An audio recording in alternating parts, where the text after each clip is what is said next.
Magandang buhay po. Update ko po kayo sa lugar ng Amutan Beach at Matawi Beach. Hindi ako sanay sa voice over kaya subukan ko lang. Tapos ayoko nang gumamit ng music kasi nakaka-copyright ako.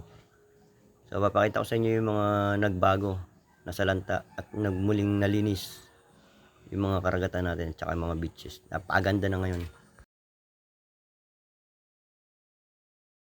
Ito yung mga rock formation sa Amutan. Di ba, napakaganda. Enjoy nyo na lang panoorin.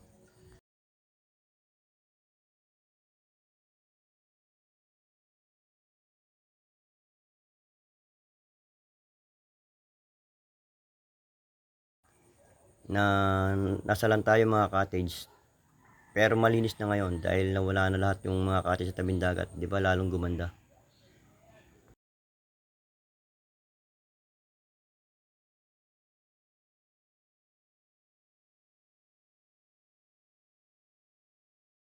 Tapos ito naman yung sa may I Love Matawi papuntang Inang Sayong. Ayan po yun, oh. Napakaganda po, natanggal na rin yung lahat ng mga kubo.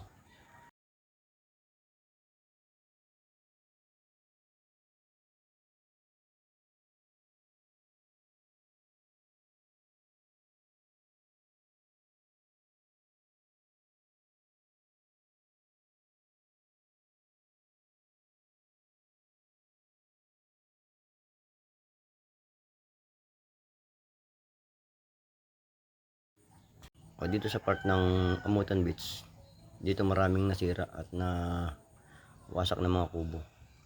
So dahil nawala yung mga kubo, gumanda ulit yung tabing dagat, maliwalas tsaka luminis tignan. Yung mga kalat na makikita nyo, yan yung mga bahagi ng mga nasirang cottages at mga kubo-kubo sa tabing dagat. Ito po yung kahabaan ng Amutan Beach.